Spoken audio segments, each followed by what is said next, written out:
तर सीबीएसई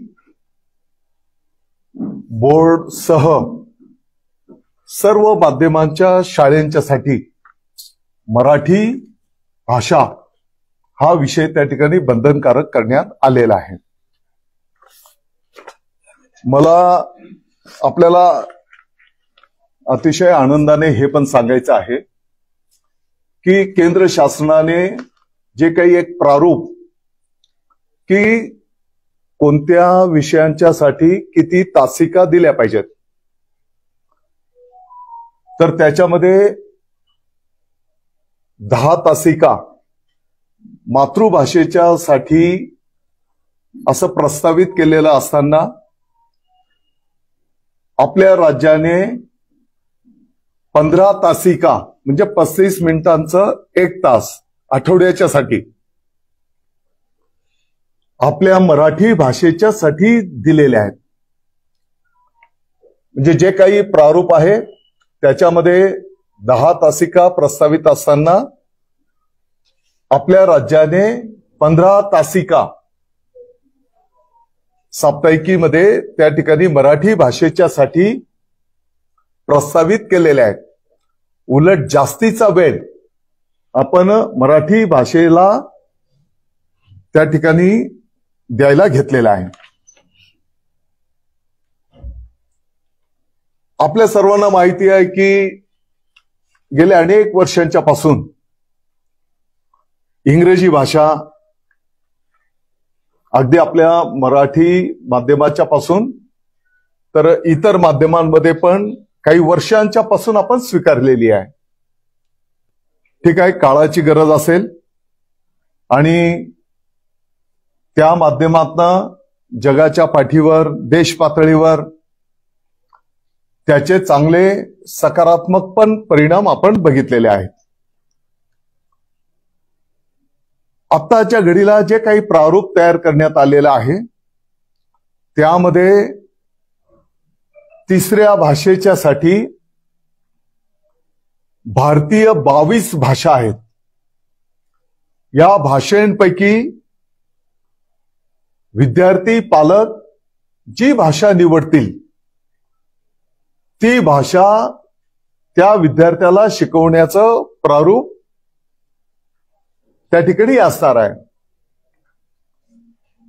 आता भारतीय ज्या 22 भाषा आहेत त्या भाषांपैकी विद्यार्थी आणि पालक जे सांगतील त्या वर्गातले फक्त अपेक्षित असं आणि प्रॅक्टिकल की बाबा किमान 20 विद्यार्थी आणि त्याच्या पाठीमागे पण जे काही गेल्या अनेक वर्षांची परंपरा आहे की 30 विद्यार्थी असल्याच्या नंतर त्या वर्गाला मान्यता देणं किमान।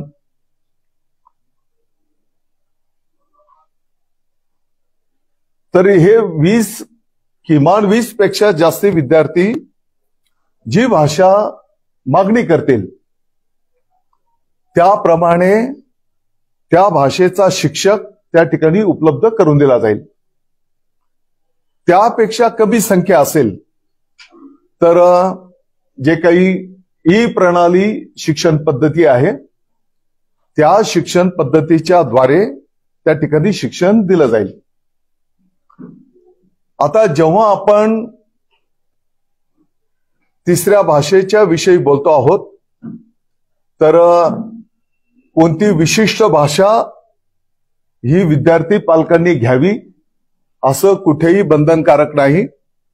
मराठी भाषा हा विषय सर्व माध्यमांच्या मध्ये बंधनकारक। आताच्या घडीला जे काही तिसऱ्या भाषेच्या संदर्भात प्रस्तावित करण्यात आलेलं होतं तर साधारणपणे पहिली दुसरीच्या विद्यार्थ्यांच्या साठी चित्रांच्या द्वारे काही लहान बाळांना मुलांना विद्यार्थ्यांना बडबड गीते या माध्यमातून शिक्षण दिलं जात आहे। साधारणपणे पहिली दुसरीला विद्यार्थ्यांना कुठलंही पुस्तक नाही, कुठलंही इतर त्या तिसऱ्या भाषेचं साहित्य नाही. शिक्षकांच्या साठीचं पुस्तक असेल आणि शिक्षक त्या पुस्तकामध्ये, आता उदाहरणार्थ लहान बाळांना, मुलांना फुलं, फळं, खेळणी या माध्यमातून आपण त्याचं चित्र दाखवून त्याचं मग अ आ इ क ख ग घ जे आपण शिकवतो, तर त्या पद्धतीने मौखिक पद्धतीने हे शिक्षण देण्याचं प्रस्तावित आहे. तिसरी पासून मग विद्यार्थ्यांना पुस्तक आणि इतर जे काही रुटीन प्रक्रिया असेल त्याप्रमाणे पुढे संपन्न केलं जाईल. मागच्या काही दिवसांच्या पूर्वी बालभारती हिंदी माध्यमाची पुस्तकं कुठे काळं फासणं, जाळणं हे जे काही करण्यात आलं आणि जे काही असं एक प्रकारे दाखवलं गेलं की ऑलरेडी ही पुस्तकं विभागाने छापून बाजारामध्ये आणलेली पण आहेत, विद्यार्थ्यांना उपलब्ध करून दिलेली आहेत. तर असा कुठलाही प्रकार नाही. मी आपल्याला आणि ऑलरेडी यापूर्वी पण आकडेवारी आपल्या माध्यमातून संपूर्ण राज्याला आम्ही दिलेली आहे. किती माध्यमांच्या किती शाळा आहेत त्याची पण माहिती आपल्या समोर मी ठेवतो. मला वाटतं की काही हजारामध्ये इतर माध्यमांच्या पण शाळा आहेत. ती यादी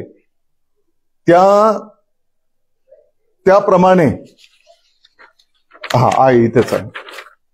साधारणपणे मराठी माध्यमांच्या 85,702 शाळा आहेत.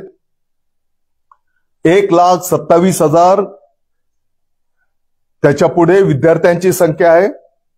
4,55,000 शिक्षक बांधवांची संख्या आहे. इंग्रजी माध्यमांची 15,000च्या पुढे शाळा आहेत. विद्यार्थ्यांची संख्या 66 लाखाच्या पुढे आहे, जवळपास 67 लाख. आणि 2,34,000च्या पुढे शिक्षक बांधवांची संख्या आहे. पुढे हिंदीच्या 5,000च्या पुढे शाळा आहेत. 12,52,000च्या पुढे विद्यार्थी आहेत. 37,000च्या पुढे शिक्षकांची संख्या आहे. उर्दूच्या 1,600 शाळा आहेत. 4 लाखाच्या पुढे विद्यार्थी आहेत. 13,000च्या पुढे शिक्षक बांधव आहेत. गुजराती शाळा 322 आहेत.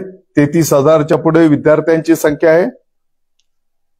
1,300च्या पुढे शिक्षकांची संख्या आहे. मग काही कन्नड, तामिळ, तेलुगू, सिंधी अशा माध्यमांच्या पण शाळा गेल्या अनेक वर्षांच्या पासून, कदाचित 30-40 वर्षांच्या पेक्षा जास्ती कालावधीपासून या शाळा त्या ठिकाणी कार्यरत आहेत. आणि या शाळेंच्यासाठी जे काही आपले बालभारतीची पुस्तकं लागतात, गेल्या 30-40 वर्षाच्या पासूनची जी परंपरा आहे त्या परंपरेप्रमाणे ती पुस्तकं बाजारामध्ये आहेत. नवीन निर्णयाप्रमाणे कुठलंही पुस्तक छापण्यात आलेलं नाही, मग बाजारामध्ये उपलब्ध होण्याचा विषयच निर्माण होत नाही. हे पण मला आपल्या माध्यमातून संपूर्ण महाराष्ट्राच्या कानावर त्या ठिकाणी घालायचं आहे. मला वाटतं की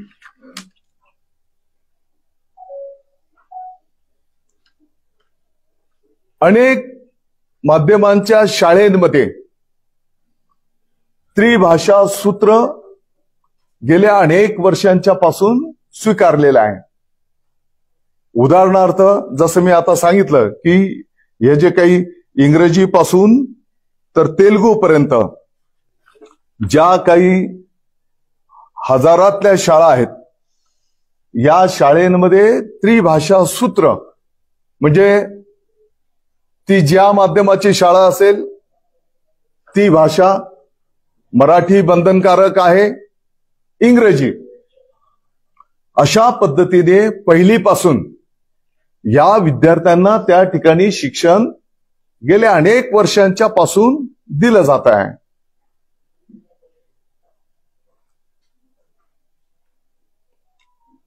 विद्यार्थ्यांची जर आपण संख्या काढली तर साधारणतः मी जसं आता सांगितलं की एकूण विद्यार्थ्यांची संख्या 2,11,00,000च्या पुढे आपली विद्यार्थी संख्या आहे आणि 1,00,000च्या पुढे शाळेंची संख्या आहे. इतर माध्यमांच्या विद्यार्थ्यांची संख्या जर आपण बघितली तर साधारणपणे 20 ते 25% म्हणजे या एकूण संख्येच्या त्रिभाषा सूत्र हे गेल्या अनेक वर्षांच्या पासून त्या ठिकाणी कार्यरत आहे. मी मुद्दाम अधोरेखित करतो, हे सर्व 30-40 वर्षांच्या पासूनच कार्यपद्धती आहे. याच्यामध्ये अगदीच वर्ष 2 वर्षाच्या पूर्वी काय बाबा नवीन गोष्ट त्या ठिकाणी आलेली आहे अशातला कुठलाही भाग नाही. काल परवाच्याही बैठकीमध्ये ही माहिती तर आम्ही ठेवलेलीच आहे आणि देश पातळीवर ज्या पद्धतीने आता राष्ट्रीय शैक्षणिक धोरण नॅशनल एज्युकेशन पॉलिसी ही गठीत करण्यात आलेली आहे, तर ज्या राज्यांमध्ये ते सूत्र धोरण स्वीकारलं गेलं त्याची पण माहिती परवाच्या बैठकीमध्ये देण्यात आलेली आहे. मला वाटतं की परवाच्या बैठकीमध्ये एकूण जगाच्या पाठीवर इतर देशांमध्ये काही वर्षांच्या पासून गुणांकन कार्यपद्धती आहे आणि येणाऱ्या काही वर्षांमध्ये आपला देश पण जी कार्यपद्धती स्वीकारणार आहे.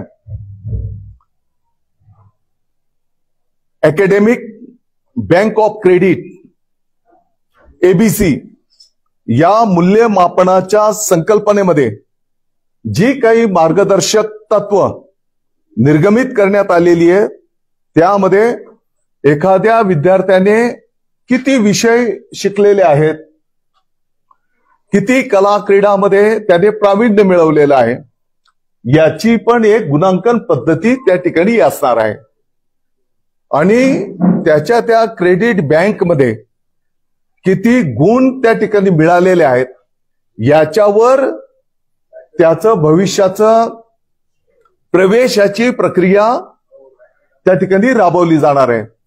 मला वाटतं की भविष्यामध्ये आपल्या राज्याचे विद्यार्थी पाठीमागे राहू नयेत यासाठी आपल्या राज्याने हे त्रिभाषा सूत्राची भूमिका त्या ठिकाणी स्वीकारलेली आहे आणि येणाऱ्या काळामध्ये याचे दृश्य स्वरूपात परिणाम सकारात्मक आपल्याला देशव्यापी दिसून येतील. मला आपल्या माध्यमातून परत एकदा नम्रतेने सांगायचं आहे की साधारणतः 1.5 महिन्यापूर्वी आपल्या राज्याच्या वतीने केंद्रीय शिक्षण मंत्री धर्मेंद्रजी प्रधान साहेब यांना आम्ही भेटलो. विभागाचे वरिष्ठ अधिकारी पण होते आणि आपलं सर्वांचं दैवत छत्रपती शिवाजी महाराज यांचा इतिहास हा देशव्यापी व्यापक प्रमाणात शिकवला जावा ही मागणी त्यांच्या समोर केली असता त्या क्षणाला त्यांनी संबंधित सचिवांना आदेशित केलं आणि त्याची अंमलबजावणी झालं पाहिजे अशा प्रकारचे निर्देश दिले. नुसते बैठकीत निर्देश दिले नाहीत तर बैठकीच्या नंतर अर्ध्या तासाने त्यांनी स्वतः ट्विट करून या संदर्भातलं आनंददायी भावना पण त्या ठिकाणी व्यक्त केलेल्या आहेत आणि मला वाटतं की येणाऱ्या काळामध्ये छत्रपती शिवाजी महाराजांचा वैभवशाली इतिहास जे आपलं दैवत आहे तो संपूर्ण देश पातळीवर सर्व इतर माध्यमांमध्ये सुद्धा त्या ठिकाणी शिकवला जाताना आपल्याला दिसून येणार आहे. जसं मी सांगितलं मराठी भाषेला अभिजात भाषेचा दर्जा आणि म्हणून देश पातळीवर पण मराठीला मानाचं स्थान मिळालं पाहिजे या प्रकारची विनंती आपण केली आणि राज्य भाषेला राज्यात पण इतर माध्यमांमध्ये जे बोर्ड आहेत त्या ठिकाणी पण त्यांना मानाचं स्थान मिळालं पाहिजे. मला वाटतं की त्याचाच एक भाग म्हणून आमच्या बैठकीच्या नंतर एक 15-20 दिवसांनी केंद्र शासनाने या पद्धतीचा निर्णय अगदी सीबीएसई बोर्डला सुद्धा राज्य भाषा म्हणजे मराठी बंधनकारक करण्याचे आदेश निर्गमित केलेले आहेत. आपण बघितलं असेल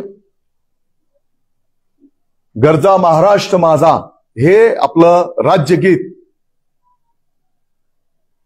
दर्जा दिल्याच्या नंतर राष्ट्रगीताच्या नंतर गरजा महाराष्ट्र माझा हे प्रत्येक माध्यमाच्या शाळेमध्ये गाणं बंधनकारक असा निर्णय आपल्या शासनाने केलेला आहे आणि त्याची प्रभावी अंमलबजावणी सर्वदूर त्या ठिकाणी झाली पाहिजे असाही निर्णय त्या ठिकाणी करण्यात आलेला आहे. आणि मला वाटतं की मराठी भाषा शिकवणं सर्व माध्यमांमध्ये बंधनकारक, राज्यगीत गाणं बंधनकारक, यासाठी आपल्याला त्या ठिकाणी जाणीवपूर्वक लक्ष देऊन येणाऱ्या काळामध्ये मार्गक्रमण करावं लागणार आहे. आता राहिला प्रमुख विषय. या संदर्भातली माहिती यापूर्वी पण आपल्या माध्यमातून आम्ही सगळीकडे ठेवण्याचा प्रयत्न केलेला आहे. मला आपल्याला हे तासिकेच्या संदर्भातलं पण जे काही नियोजन आहे ते पण आपल्या समोर ठेवलेलं आहे.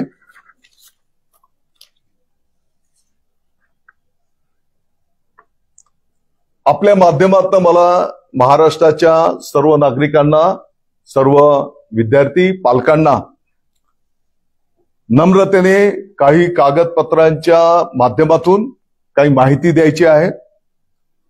नवीन राष्ट्रीय शैक्षणिक धोरण 2020 चा अभ्यास करण्याकरिता कार्यबल गट, ज्याला इंग्रजीमध्ये टास्क फोर्स, गठीत करण्याबाबत हा 2020 चा शासन निर्णय आहे. साधारणपणे या शासन निर्णयामधली जी काही प्रस्तावना आहे त्या प्रस्तावनेमध्ये याची प्रत पण आम्ही, आणि हे नेटवर उपलब्ध आहे, काही गोपनीय डॉक्युमेंट नाही. या प्रस्तावनेमध्ये म्हटलेलं आहे, भारताला ज्ञान महासत्ता बनविण्यासाठी विद्यार्थ्यांमध्ये आवश्यक कौशल्य व ज्ञान प्राप्ती आणि विज्ञान, तंत्रज्ञान, शिक्षण आणि औद्योगिक क्षेत्रामधील मनुष्यबळाची कमतरता दूर करण्यासाठी भारतातील लोकसंख्येला गुणवत्तापूर्ण शिक्षण, नाविन्यपूर्ण शिक्षण व संशोधनाच्या सुविधा उपलब्ध करून देण्यासाठी भारत सरकारने नवीन राष्ट्रीय शैक्षणिक धोरणाचा मसुदा तयार केलेला आहे. या मसुद्याबाबत राज्य शासनाकडून सूचना व अभिप्राय मागविले आहेत. मग मध्ये आणखी काही पॅरा आहे. नवीन राष्ट्रीय शैक्षणिक धोरणाच्या अनुषंगाने तालुका व जिल्हा पातळीवरील कार्यशाळांनी त्यांच्याशी संबंधित विषयावर सादर केलेल्या सूचनांचे विश्लेषण करून राज्य स्तरावरील संबंधित सर्व घटकांच्या कार्यशाळेमध्ये सदर्भ सूचना सादर करण्यासाठी शिक्षण तज्ञांचा एक कार्यबल गट शासनाने संदर्भीय क्रमांक 1 येथील दिनांक 31 ऑक्टोबर 2015च्या शासन निर्णयान्वये गठीत केला होता. म्हणजे यापूर्वी या संदर्भामध्ये एक टास्क फोर्स त्यांनी गठीत केलेला होता. सदर कार्यबल गटातील अशासकीय सदस्यांच्या नियुक्त्या आता हा 24 जानेवारी 2020च्या शासन निर्णयान्वये रद्द करण्यात आल्या आहेत, असा हा शासन निर्णय बोलतो. आणि मग त्यांनी त्यामध्ये सदर काही नवीन कार्यबल गट स्थापन करण्यात आला. या कार्यबल गटामध्ये श्रीमती वसुधा कामत यांची अध्यक्ष म्हणून तर श्री भालचंद्र मुणगेकर यांची सदस्य म्हणून नियुक्ती करण्यात आली आहे. तथापि श्रीमती वसुधा कामत यांनी प्रकृती अस्वास्थ्यामुळे तसेच व श्री भालचंद्र मुणगेकर यांनी वैयक्तिक कारणामुळे सदर कार्यबल गटात काम करण्यास असमर्थ असल्याचे शासनास कळविले आहे. हे या शासन निर्णयामध्ये लिहिलेलं आहे. उपरोक्त बाब विचारात घेता मग नवीन त्याने जुने शासन निर्णय अधिक्रमित करून नवीन कार्यबल गट गठीत करण्याची बाब शासनाच्या विचाराधीन होती.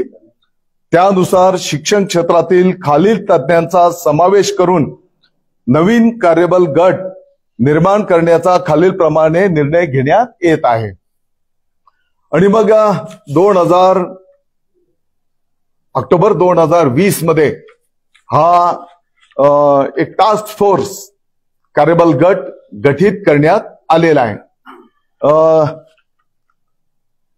त्यामध्ये मान्यवरांचं नाव आणि त्याचं पद: डॉक्टर रघुनाथ माशेलकरजी, माजी महासंचालक वैज्ञानिक आणि औद्योगिक संशोधन परिषद नवी दिल्ली, हे त्या टास्क फोर्सचे अध्यक्ष. आणि मग सदस्यांच्या मध्ये डॉक्टर सुखदेव थोरात, माजी अध्यक्ष विद्यापीठ अनुदान आयोग नवी दिल्ली, डॉक्टर सुहास पेडणेकर, कुलगुरू मुंबई विद्यापीठ, प्राध्यापिका शशिकला वंजारी, कुलगुरू महिला विद्यापीठ मुंबई, डॉक्टर प्रमोद येवले, कुलगुरू डॉक्टर बाबासाहेब आंबेडकर मराठवाडा विद्यापीठ, तेव्हा औरंगाबाद होतं, आता आपण संभाजीनगर बोलतो, डॉक्टर राजन वेळुकर, माजी कुलगुरू मुंबई विद्यापीठ, डॉक्टर विलास सपकाळ, माजी कुलगुरू राष्ट्रसंत तुकडोजी महाराज नागपूर विद्यापीठ, प्रोफेसर GD यादव, माजी कुलगुरू रसायन तंत्रज्ञान संस्था मुंबई, डॉक्टर विजय पाटील, कुलपती DY पाटील विद्यापीठ नवी मुंबई, श्री नितीन पुजार, आंतरराष्ट्रीय सल्लागार, डॉक्टर अभय वाघ, संचालक तंत्र शिक्षण, श्री निरंजन हिरानंदानी, कुलाधिकारी नॅशनल कॉलेजिएट विद्यापीठ मुंबई, श्री भारत आहूजा, संचालक शासकीय अभियांत्रिकी महाविद्यालय, श्री देवीदास गोल्हार, प्राचार्य मराठवाडा वाणिज्य महाविद्यालय, श्री मिलिंद साटम, सिनेट सदस्य, डॉक्टर अजित जोशी, शिक्षण तज्ञ, पार्ले टिळक व्यवस्थापन महाविद्यालय, श्री विजय कदम, संस्थापक विश्वस्त शिवविद्या प्रबोधिनी, डॉक्टर धनराज माने, संचालक, हे समन्वयक म्हणून होते. अशा 18 मान्यवरांचं ही समिती त्या ठिकाणी गठीत करण्यात आली आणि त्यांना जी काही राष्ट्रीय शैक्षणिक धोरण आहे याच्यावर आपल्या राज्याची काय भूमिका असली पाहिजे, आपल्या राज्याचं काय हिताचं आहे, विद्यार्थ्यांच्या भविष्याच्या हिताचं काय आहे, या पद्धतीने त्यांनी अहवाल देणं त्या ठिकाणी अपेक्षित आहे. माझी विनंती आहे, मी सगळं ठेवतो, त्याच्या उपर आपले जे काही प्रश्न सूचना असतील त्यांना आम्ही उत्तर देऊ. दादा, पण आपण स्पष्ट सांगताय की काही प्रकारे सक्ती नाही. ऐका ना, नाही, माझी विनंती आहे, मला थोडासा वेळ द्या. आता थोडा वेळ जाईल तुमचा, परंतु नाशिकवर तेवढा माझा बंधनकारक नाही. तर म्हणजे मैत्रीपूर्ण.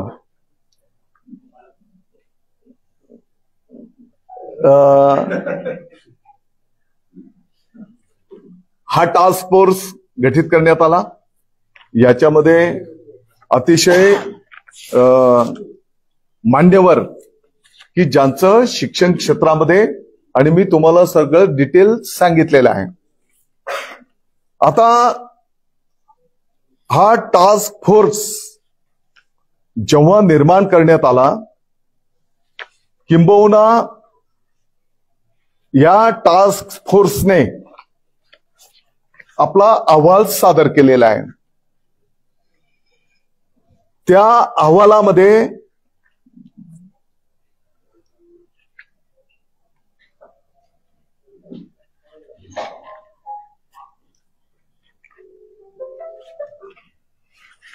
हा त्यांचा अहवाल आहे. त्या अहवालामध्ये अकॅडमिक बँक ऑफ क्रेडिट्स याचं a plan to establish a uniform academic bank of credits across all state universities is urgent. आणि मग त्याने त्याच्या कार्यपद्धतीवर आणि त्याच्यावर प्रकाश झोत त्या ठिकाणी टाकलेला आहे. म्हणजे आम्ही जे मांडायचा प्रयत्न करतो आहोत की देश पातळीवर उद्याचं जे काही कार्यपद्धती असणार आहे त्या कार्यपद्धतीचा उल्लेख या 2020-21च्या अहवालामध्ये त्या ठिकाणी ऑलरेडी या उच्च पदस्थ मान्यवरांनी ठेवलेला आहे. हा पहिला भाग. दुसरा भाग, त्यांनी ज्या शिफारसी केलेल्या आहेत त्याच्यातलं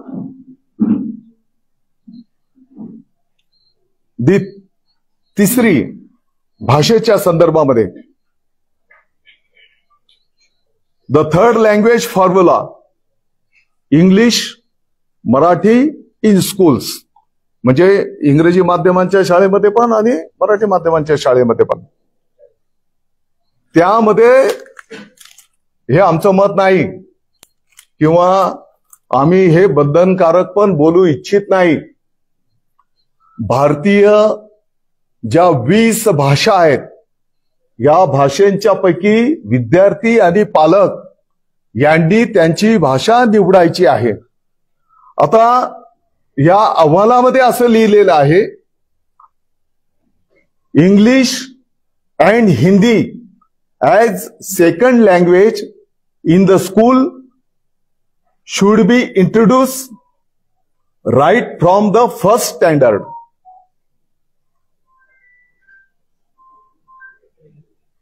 हे टास्क फोर्स कधी निर्माण झाला? 2020 येतोय ना टास्क फोर्स 2020 मध्ये. त्याच्यामध्ये त्या अहवालामध्ये हे लिहिलेलं आहे.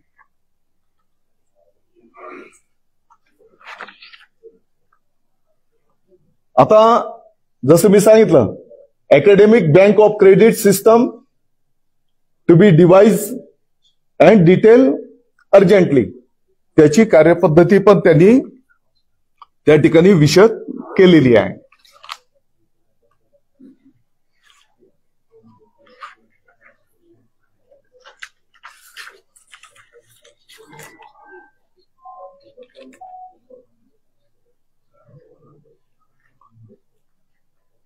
भाषेच्या संदर्भामध्ये at the same time teaching of English and Hindi as second language should be made compulsory right from first standard to 12th standard and if necessary also during 3-4 years of college education, असं त्या अहवालामध्ये त्यांनी नमूद केलेलं आहे.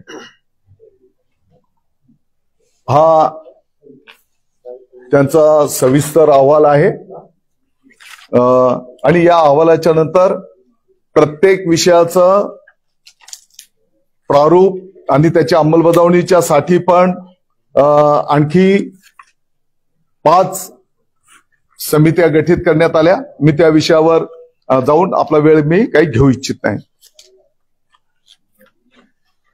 तदनंतर ऐका ना आता मूळ विषयावर मी येतो आहे. हे सगळं पार्श्वभूमी आहे.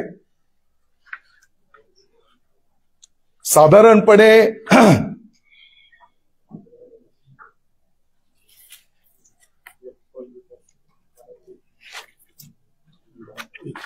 जे काही आपले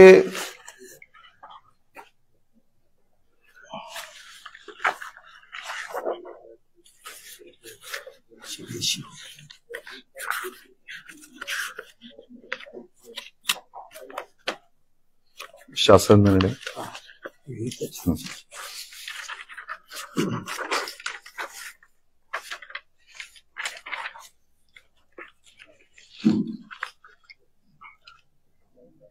आदरणीय अतिशय ज्यांच्या विषयी आपल्या राज्यामध्ये सन्मान आहे, डॉक्टर रघुनाथ माशेलकरजी, माजी महासंचालक वैज्ञानिक आणि औद्योगिक संशोधन परिषद यांच्या अध्यक्षतेखाली असलेल्या या टास्क फोर्सने हा अहवाल डॉक्टर माशेलकर साहेबांनी दिलेला अहवाल मंत्रिमंडळाच्या 27 जानेवारी 2022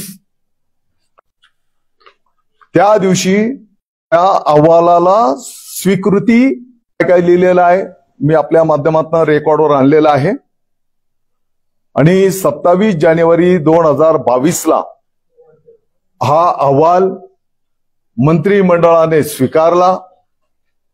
त्या दिवशी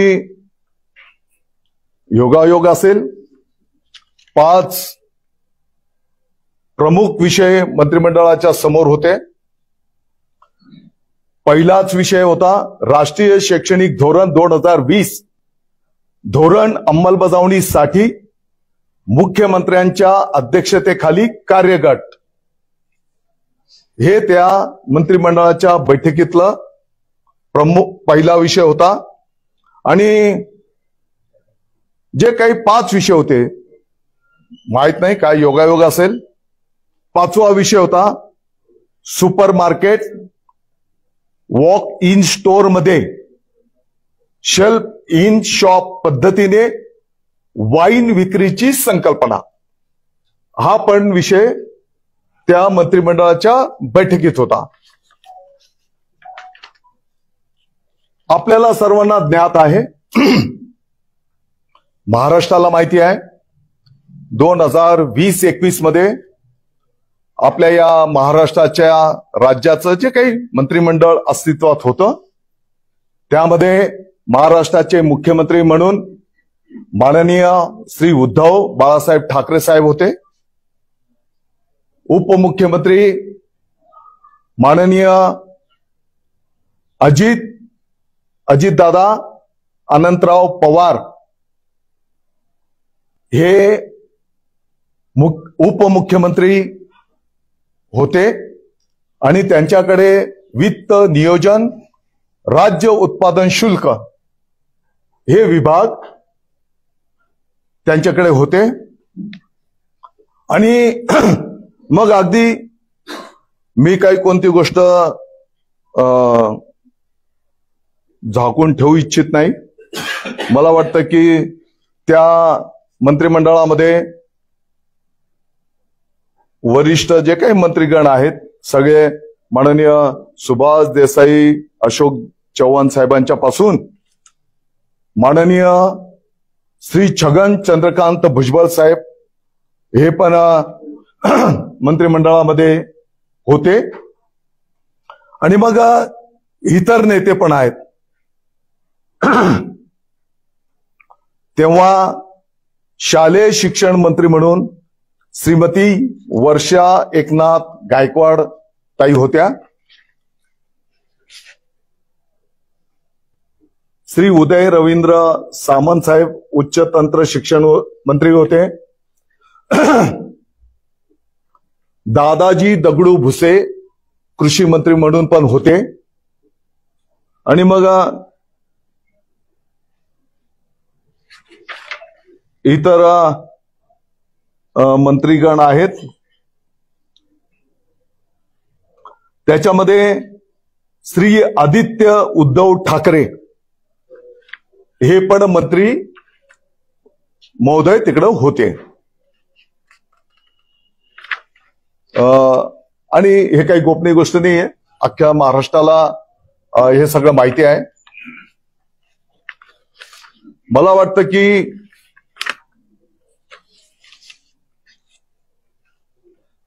काही ठिकाणी या शासन निर्णयाची होळी करा, हे जे सांगितलं जात आहे, ज्यांच्या अध्यक्षतेखाली माननीय मुख्यमंत्री म्हणून समिती गठीत करण्यात आली, त्या समितीने तो अहवाल दिला, तो अहवाल महाराष्ट्राच्या मंत्रिमंडळाने स्वीकारला आणि आणखी इतर जे काही मंत्री महोदय आहेत हे सर्व आपल्या समोर आणण्याचं या ठिकाणी आम्ही, मला वाटतं की जी वस्तुस्थिती आहे ती आपल्या समोर ठेवण्याचा प्रयत्न केलेला आहे. आता जे आम्ही शासन निर्णय केला होता ते पण आम्ही स्वीकारलं की बाबा पहिले तिसऱ्या भाषेमध्ये हिंदी भाषेचा अनिवार्य हा शब्द होता, त्याच्यामध्ये काही सूचना आल्याच्या नंतर दुसरा शासन निर्णय काढून त्याला त्या ठिकाणी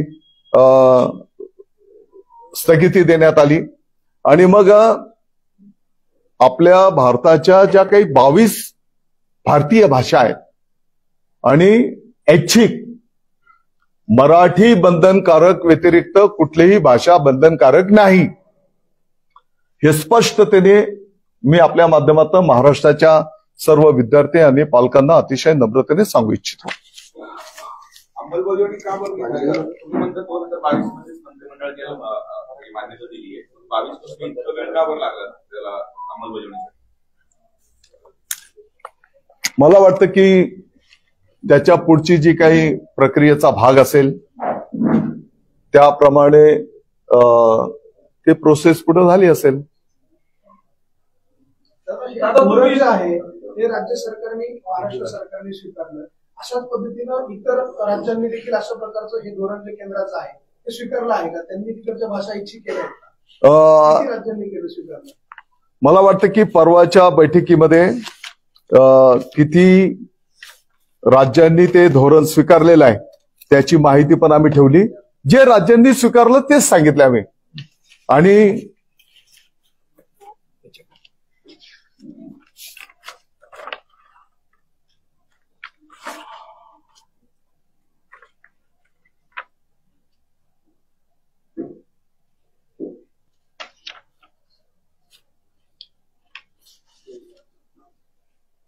ज्या काही 4-5 राज्यांनी आणि 1-2 राज्यांनी पहिलीपासून स्वीकारला, काही 5-7 मोठ्या राज्यांनी तिसरीपासून स्वीकारलं आणि पहिलीपासून लडाख आणि जम्मू काश्मीर, तिसरीपासून मध्य प्रदेश, उत्तर प्रदेश, गुजरात, उत्तराखंड, सिक्कीम, तिसरीपासून. आणि आता हे जसं आपण इंग्रजी मागच्या 10-15 वर्षापूर्वी स्वीकारलं आणि मग टप्प्याटप्प्याने इतर राज्यांमध्ये पण इंग्रजी स्वीकारलं गेलं. मला वाटतं की हे तिसरीपासून जे बोलतायत तर पहिली दुसरी आपल्याकडे पण जे काही आपण आत्ताच्या घडीला प्रस्तावित केलं होतं ते मौखिक आहे, कुठल्याही विद्यार्थ्यांना पुस्तक नाही आणि विशिष्ट भाषा बंधनकारक असा कुठलाही विषय नाही. आपण राज ठाकरेंना भेटला होता, राज ठाकरेंनी मोर्चाची घोषणा केली होती, त्यावेळेला तुम्ही या सगळ्या बाबी त्यांच्या निदर्शनास आणून दिल्या नव्हत्या? राज ठाकरेंना मला वाटतं की आपल्या समोर जे काही ठेवलेलं आहे आणि आणखी डिटेलमध्ये जे काही आकडेवारी, कागदपत्र, कोणत्या माध्यमांचे किती शाळा आहेत आणि आपल्या राज्याच्या विद्यार्थ्यांचं भवितव्याच्या दृष्टिकोनातून सर्व विषय आम्ही ठेवण्याचा प्रयत्न केला. नाही, पण राज ठाकरेंकडे हा सगळा विषय तुम्ही सांगितला होता का? कारण ते अजूनही या त्यांच्या भूमिकेवर ठाम आहेत, मोर्चावर ठाम आहेत. दोन्ही ठाकरे बंधूंचं समाधान झालेलं दिसत नाही अजून तुमच्या या सगळ्या विषयावर. मला वाटतं की आपण हे कागदपत्र बघितल्याच्या नंतर किमान आपलं तरी समाधान झालं असेल की याची जी पार्श्वभूमी आहे 2020 राष्ट्रीय शैक्षणिक धोरण हे पाठीमागच्या काळामध्ये आपल्या राज्याने त्याच्यावर अभ्यास गट केला, अभ्यास गटाने अहवाल दिला, तो अहवाल आपल्या मंत्रिमंडळाने स्वीकारला, त्याप्रमाणे त्यांनी वर त्याचं शिफारस केली असेल, आहे का नाही? आणि म्हणून हे काही अगदी काल कोण दादा भुसे घेऊन आला आणि लगेच पुढे नेले अशातला काही भाग नाही.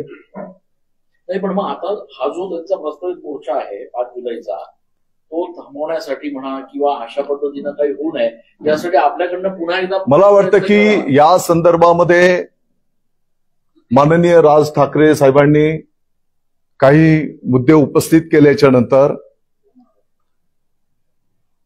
माननीय मुख्यमंत्री महोदय, माननीय उपमुख्यमंत्री महोदयांच्या सूचनेनुसार जी काही वस्तुस्थिती स्वीकारून हा निर्णय केलेला आहे. आपल्या महाराष्ट्राच्या विद्यार्थ्यांचं भवितव्याचं हित डोळ्यासमोर ठेवून हा निर्णय केलेला आहे. हे आम्ही नम्रतेने त्या ठिकाणी ठेवण्याचा प्रयत्न केला. वारंवार असं सांगितलं जातंय की हिंदी भाषा ही सक्तीची केलेली आहे, मात्र तुम्ही जे केंद्र शासनाचे जे काही नॅशनल एज्युकेशन पॉलिसी राष्ट्रीय शैक्षणिक धोरण आहे त्याच्यामध्ये कोणत्याही राज्याला त्यांनी स्पष्टपणे उलट त्याने त्या राज्याच्या राज्यभाषेला प्राधान्य देण्यात यावं असं स्पष्टपणे त्या ठिकाणी नमूद केलेलं आहे. आणि कोणती विशिष्ट भाषा तुम्ही घ्या, विशिष्ट तिसरा विषय घ्या, आणि हे पण सांगतो त्या धोरणामध्ये त्यांनी जे काही बुकलेट सादर केलेलं आहे त्याच्यामध्ये तिसरी पासून असा पण उल्लेख केलेला आहे. आम्ही काही नाकारत नाही आणि आपण पुस्तक आणि त्या माध्यमातून तिसरी पासूनच जाणार आहोत. उद्धव ठाकरे मुख्यमंत्री असताना हा निर्णय झाला होता, आता पुन्हा तेच नेते तुमच्यावरती आरोप करतायत, टीका करतायत आणि आता मोर्चे पुन्हा काढला जातोय. सर्वमागे तुम्हाला राजकारण वाटतं? मला वाटतं की आता व्यक्तिगत टीका आरोप आपल्या महाराष्ट्राची एक संस्कृती आहे आणि व्यक्तिगत पातळीवर मी पण बाबा हिंदू हृदय सम्राट शिवसेना प्रमुखांच्या आशीर्वादाने दादा भुसे सारखा एक सामान्य शिवसैनिक मंत्रिपदापर्यंत मार्गक्रमण करतो. हे त्यांच्या आशीर्वादामुळे झालेलं आहे आणि म्हणून काही मर्यादा ठेवण्याचा प्रयत्न करतो. नाहीतर मी पण शिवसैनिक आहे. हा टास्क फोर्सचा अहवाल ज्यावेळेला आला त्यावेळेला मंत्रिमंडळात तुम्ही होता आणि उद्धव ठाकरे पण होते, तर त्यावेळेला ह्या विषयावर चर्चा जे नावं घेतली, माननीय अजितदादा पवार साहेब होते, माननीय छगनरावजी भुजबळ साहेब होते, माननीय आदित्य ठाकरे साहेब होते, आणखी माननीय सगळे यादी आहे ना. म्हणजे याचा अर्थ त्यावेळेला ते गांभीर्याने घेतलं गेलं नाही किंवा दुर्लक्ष केलं गेलं असं? मी असं बिलकुल बोलत नाही. मी आपल्या माध्यमातून सर्व कागदपत्रांसह पार्श्वभूमी आपल्या समोर आपल्या माध्यमातून महाराष्ट्राच्या समोर आम्ही ठेवतो. तुम्ही राज ठाकरेंची भेट घेतली होती, त्यानंतर राज ठाकरेंनी मोर्चा काढण्याची भूमिका घेतली. आज तुम्ही पत्रकार परिषद घेऊन A to Z ही संपूर्ण माहिती देताय. नेमका या सगळ्या पार्श्वभूमीवर आपल्याला काय संदेश द्यायचा होता? नाही, संदेश वगैरे काही नाही. मंत्रालयामध्ये आपले जे मुंबईचे प्रतिनिधी आहेत त्यांच्या उपस्थितीमध्ये हा पहिलेचा घटनाक्रम राज्यव्यापी जे काही आहेत ते आम्ही त्या ठिकाणी ठेवला होता. परंतु आता ही जी काही डॉक्टर माशेलकर साहेबांच्या अध्यक्षतेखाली जी काही समिती गठीत करण्यात आली आणि हा जो प्रवास आहे, हा प्रवास आपल्या समोर ठेवण्याचा आम्ही प्रयत्न केलेला आहे. पण गोंधळाची परिस्थिती अशी आहे की ज्या अजितदादांनी याला मंजुरी दिली त्यावेळेला तेच अजितदादा आज म्हणतायत की 5वी पासून हिंदीचे पुस्तक आणावेत. म्हणजे नेत्यांमध्ये किंवा मंत्र्यांमध्ये सुद्धा याबाबत संभ्रम दिसतोय. म्हणजे जे लोक त्यावेळेला होते हे सगळं मंजूर करायला, तेच लोक आज म्हणतायत की मला वाटतं मी फार लहान कार्यकर्ता आहे. जी कागदपत्र आहेत ती कागदपत्रांच्या द्वारे मी आपल्या समोर ठेवण्याचा प्रयत्न केलेला आहे. असं आहे की ठीक आहे, तुम्ही म्हणता यांनी अहवाल दिला, स्वीकारला, पण तो अंमलबजावणी त्यांनी केली नाही. अंमलबजावणी आता तुमच्या काळामध्ये जेव्हा आपण एखादा समिती गठीत करतो, त्या मान्यवरांच्या अभ्यासातून अहवाल येतो, तो अहवाल आपण स्वीकारतो. तुम्ही तो नाकारू शकता किंवा त्याला तुम्ही करू शकता. दादा त्यांनी फक्त स्वीकार वाईन शॉप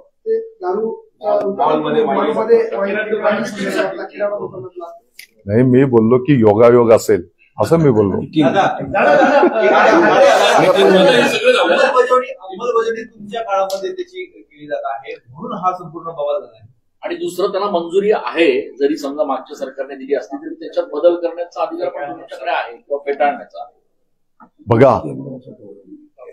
बघा हा व्यक्तिगत दादा भुसेचा काही अजेंडा नाही.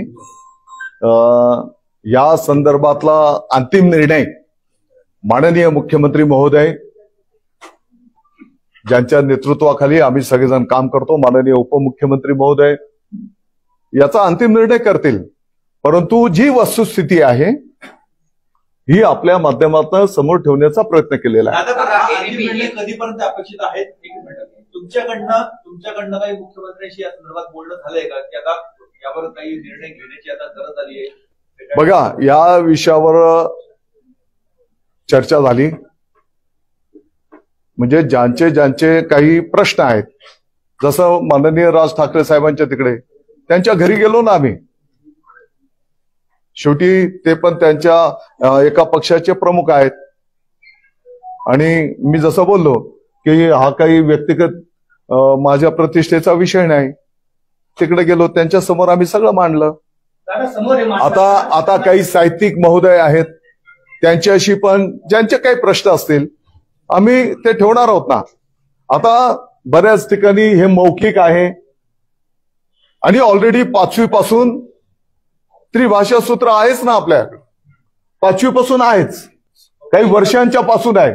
आणि जसं मी सांगितलं 20 ते 25% इतर माध्यमांच्या शाळेमध्ये पहिलीपासूनच त्रिभाषा सूत्र आहे. 20 ते 25% विद्यार्थी आज आपल्या राज्यामध्ये काही वर्षांच्या पासून त्रिभाषा सूत्राप्रमाणे त्यांना शिक्षण दिलं जात आहे. मुद्दा तोच आहे की जरी समजा त्याला मंजुरी जरी दिली गेलेली असली तरी तुमच्या अधिकारामध्ये हिंदी सक्ती हा विषय तुम्ही रद्द नाही. माझी तुम्हाला विनंती आहे,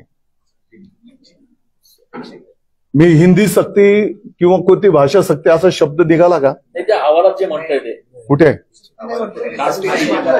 ते त्यांनी म्हटलेलं आहे.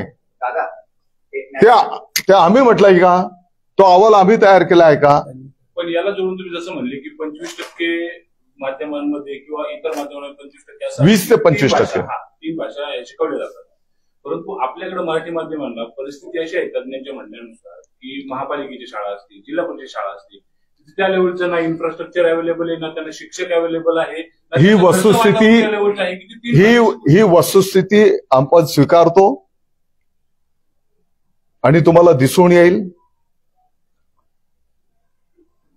शुद्ध पिण्याचं पाणी विद्यार्थ्यांना मिळायला पाहिजे. स्वच्छतागृह असली पाहिजे. शाळेच्या इमारती, त्या भौतिक सुविधा,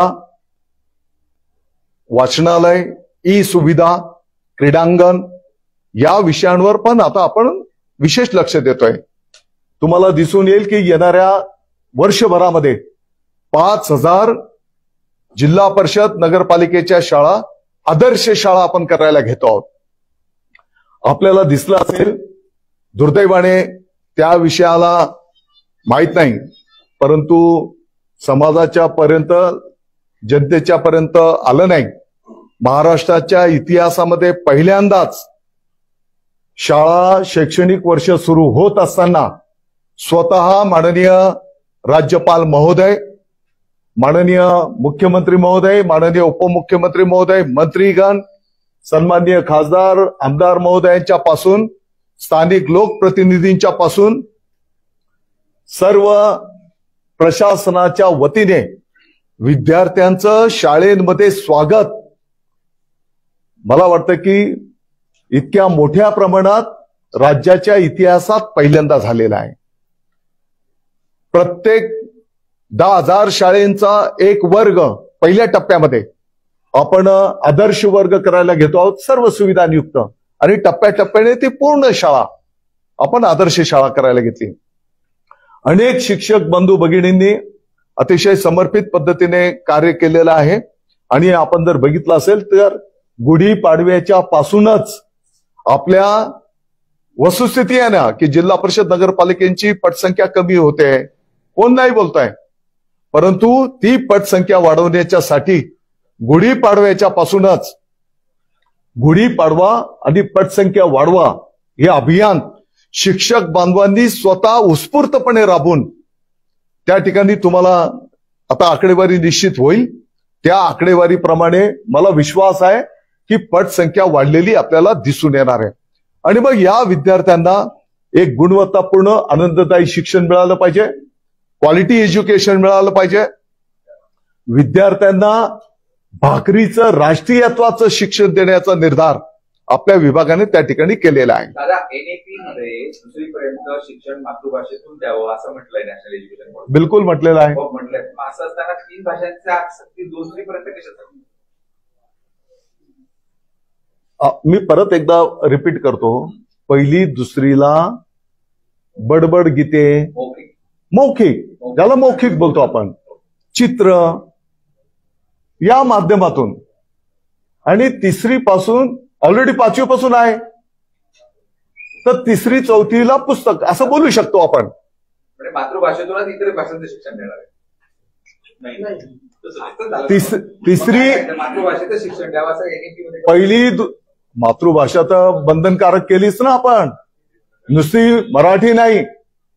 मला वाटतं की आपल्या सर्वांना आनंद झाला पाहिजे की आता सीबीएसईला सुद्धा आपली मराठी मातृभाषा बंधनकारक याचा निर्णय झालेला आहे.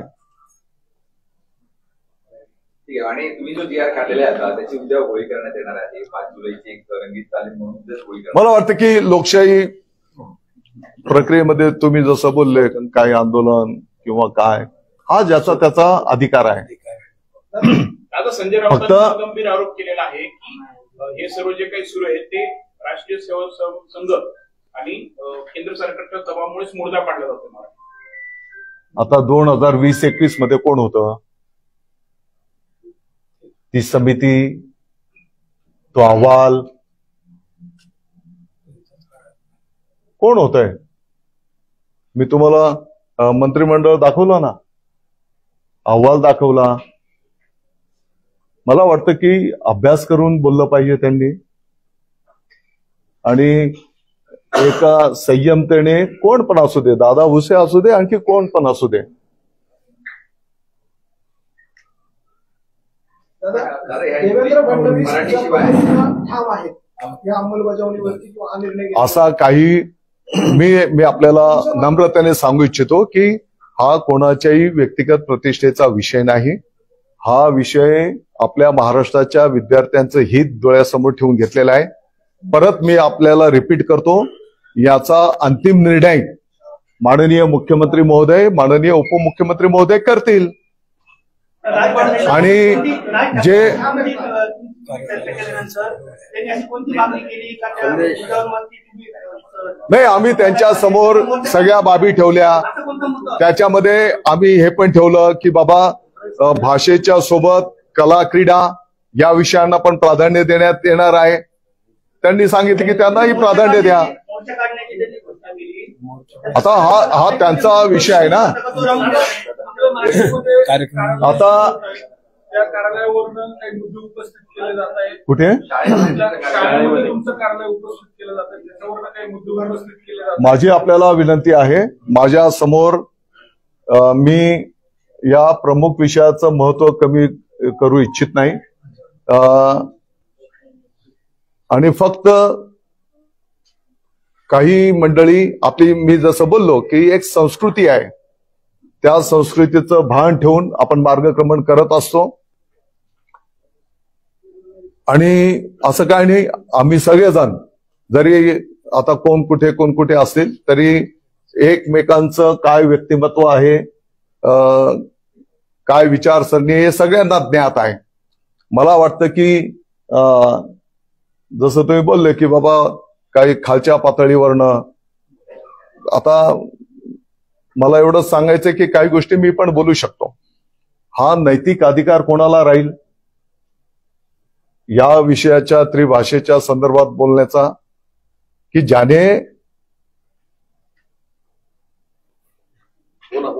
ज्यांनी शिक्षण आपल्या मराठी भाषेतनं घेतलेलं असेल, ज्यांनी शिक्षण काही वर्षांच्या पूर्वी जर त्रिभाषेतनं घेतलेलं असेल आणि आज ज्या विषयाचं वावटळ उठवलं जातंय त्याच भाषेतनं जर शिक्षण घेतलं असेल तर मला वाटतं की त्यांना या विषयावर बोलण्याचा नैतिक अधिकार नाही. ठाकरे बंधूंचं काय आव्हान आहे तुमचं?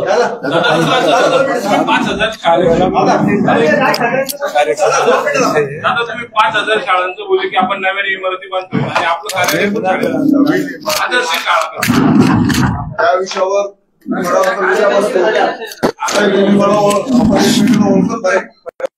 शाळेमध्ये इमारती शाळेच्या इमारतीत कार्यालय बांधतो. त्या विषयावर उद्या बसू. शिंदे साहेबांचा या संदर्भातच फोन होता. घडीला हा प्रमुख विषय माझ्यासाठी आहे. आणि मला कार्यालयाची पण आवश्यकता नाही. आता बोलतो कार्यालय. शिंदे साहेबांचा या संदर्भातच फोन होता का? काय नेमकी चर्चा झाली?